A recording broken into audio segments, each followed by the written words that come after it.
मैं Monica Bhalla, department of Hindi, Maples academy Deoband. आज आपको पाठ 2 वर्ण विचार पढ़ा रही हूँ।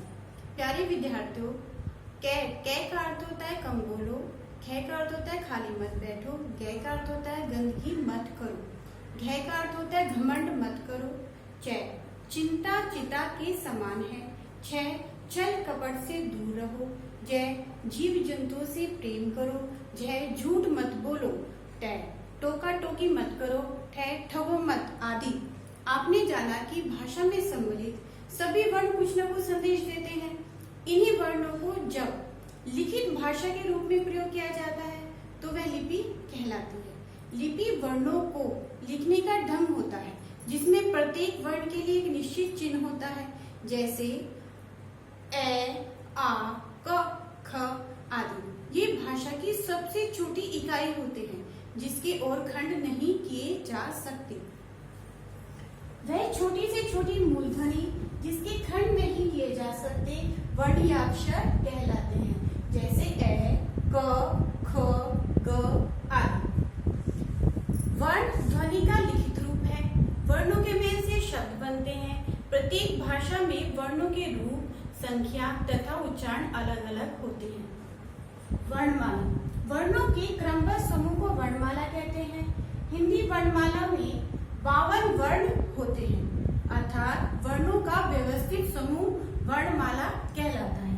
हिंदी वर्णमाला को 2 भागों में बांटा गया है, स्वर वॉवेल्स, व्यंजन कॉन्सोनेंट्स।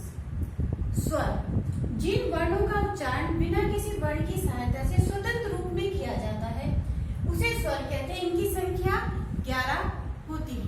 इसके उच्चारण में हवा मुंह से बिना किसी रुकावट के बाहर निकलती है। स्वर के 3 भेद होते हैं, ह्रस्व, दीर्घ स्वर, प्लुत स्वर। ह्रस्व शॉर्ट वॉवेल्स, एक मात्रा का समय। ये 4 हैं, ए, ई, उ, ऋ। ह्रस्व स्वर जिन स्वरों के उच्चारण में बहुत ही कम समय लगता है वे ह्रस्व स्वर कहलाते हैं। दीर्घ स्वर लॉन्ग वॉवेल्स, 2 मात्रा का समय। ये 7 हैं, आ, ई, उ, ए, ऐ, ओ, औ। जिन स्वरों के उच्चारण में ह्रस्व स्वर से दुगना समय लगता है वे दीर्घ स्वर कहलाते हैं। प्लुत स्वर लॉन्गर वॉवेल्स, 3 मात्रा का समय। इसका चिन्ह यह जैसे ओम। प्लुत स्वर जिन स्वरों के उच्चारण में ह्रस्व स्वर से तिगना समय लगता है वे प्लुत स्वर कहलाते हैं। इसका प्रयोग प्राय पुकारने, जोर से गाने या रोने के समय किया जाता है। अनुस्वार का उच्चारण नाक से किया जाता है, जैसे अंत, संतरा। अनुस्वार इसका प्रयोग शिरोरेखा के ऊपर बिंदु के रूप में लगाया जाता है।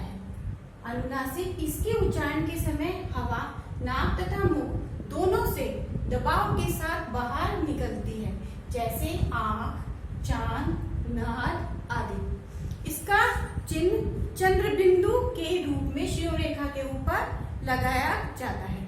अनुनासिकता स्वर का वर्ण है, यह स्वतंत्र ध्वनि नहीं है। इसका प्रयोग स्वरों के साथ होता है। विसर्ग इसका उच्चारण है की तरह किया जाता है, जैसे संभवतः, अतः आदि।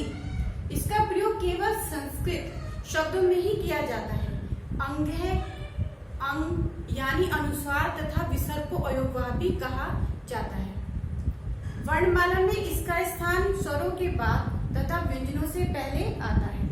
आगर ध्वनि ओ अंग्रेजी से हिंदी भाषा में आ गया है, जैसे डॉक्टर, टॉफी, कॉफी आदि। इसका प्रयोग अंग्रेजी भाषा को हिंदी में लिखते समय ही किया जाता है।